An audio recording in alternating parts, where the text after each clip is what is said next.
I now elect General Sir Graeme Lamb to continue the case for the opposition.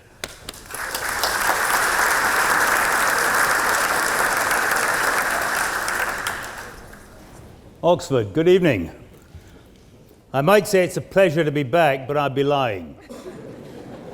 These debates, when did you last see your father, for an old, uneducated, tiring soldier like myself against youth, vibrant, imaginative, is a one-sided battle for a dying old bloke. My defence this evening on the motion rests alongside Sir Francis Bacon, who some 5 centuries after this great and oldest university at Oxford kicked off, suggested that things will alter for the worst spontaneously unless they are altered for the better designedly. Hold that thought. So, to the debate my challenge. Robert Nesta Marley, Jamaican reggae and rock-steady singer, better known as Bob, once said, "The one good thing about music," you gotta love Bob, "one good thing about music is when it hits you, you feel no pain." Unfortunately, it wasn't music, but solid concrete that hit and instantly arrested the descent of around 200 men and women who jumped from the Twin Towers on 9/11. You will have all read, and some of you might remember, the facts around that fateful day. 8:46, Flight 11, 460 miles an hour into the North Tower. 17 minutes later, Flight 175.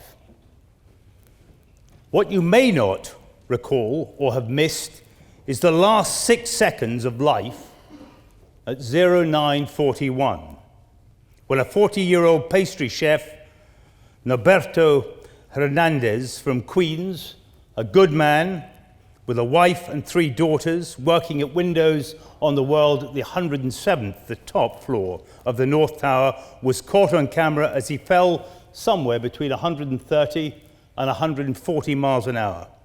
He would have died bluntly, completely helplessly, no choice, just death. A life simply stolen, along with thousands of others. I would ask you, should we just accept such an act of wrongdoing? An act premeditated with murderous intent for no other reason than the people they intended to kill worked in a place that represented a way of life. An iconic statement of achievement built by a nation conceived in liberty and dedicated to the proposition that all men and women are created equal. They were selected to die for a news headline, to do nothing but to open a dialogue to discuss, remonstrate with those men who planned and coldly executed this attack strikes me as neither fair nor right. For those of us who were responsible for defending our realms and our people, we had failed that morning to protect those who died and their families.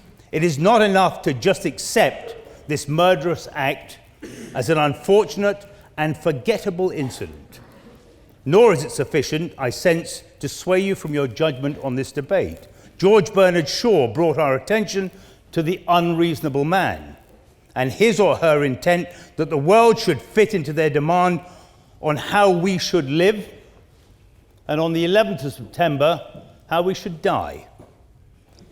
John Stuart Mill saw the same and might yet persuade you. He wrote in 1867, some 44 years after this debating society put itself on the map, that bad men need nothing more to compass their ends than good men should look on and do nothing.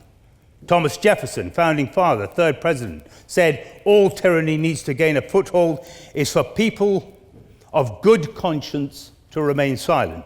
You might disagree with my choice of names from history's reflection on retribution, but you would not dismiss quite so easily Martin Luther King, Baptist minister, and civil rights leader who said, on some position, cowardice asks the question, is it expedience? And then expedience comes along and asks the question, is it politic?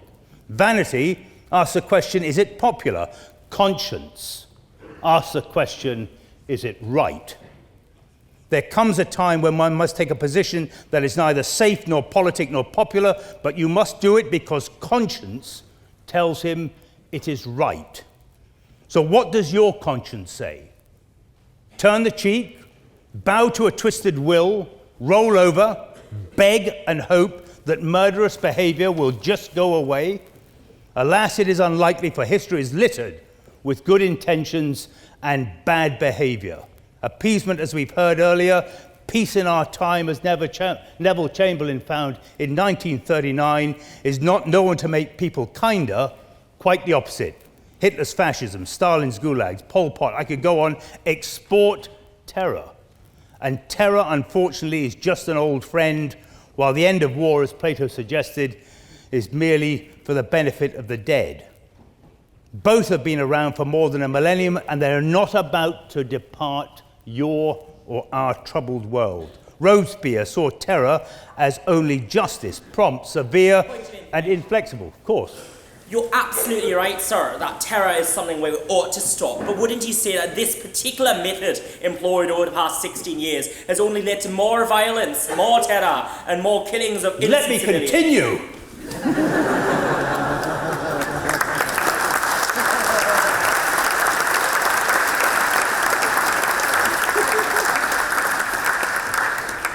Of which he, prompt, severe, and inflexible, made it legal policy for the Convention in 1793 and the law of 22 Prairali, a fact to execute innocent people on merely a suggestion without a witness. Terror isn't a new phenomenon, and it didn't make its first appearance in New York in 208 years later. Fighting terror, intimidation, and fear is a state of living.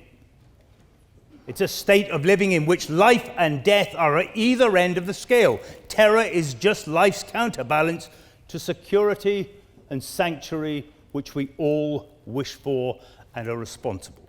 So your judgment and vote this evening rests on whether you believe we should or should not act when terrorized, threatened, or facing mass murder, and then act with all the likely unforeseen and inevitable mistakes that people like me make, but against a fundamental wrongdoing.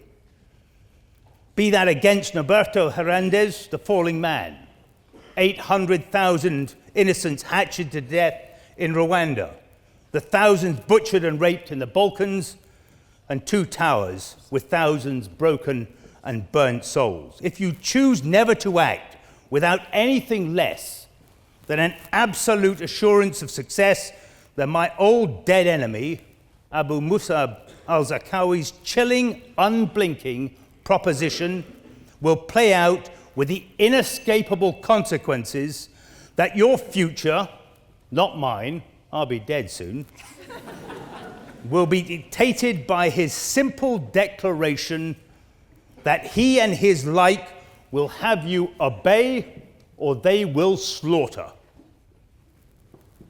I, for one, and with President Roosevelt, man or woman who is actually in the arena, whose face is marred with dust and sweat and blood, who strides valiantly, who errs, who comes short again and again, because there is no effort without error and shortcoming, but who does actually strive to do the deeds. Fighting terror is and always has been a war without end. Bad news. Suck it up.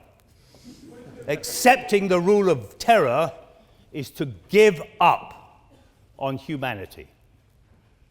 We fall to rise, are baffled to fight better, sleep to wake. So I ask you to dismiss the proposition and accept that we should always endeavor to fight better, with all its imperfections, for what is right.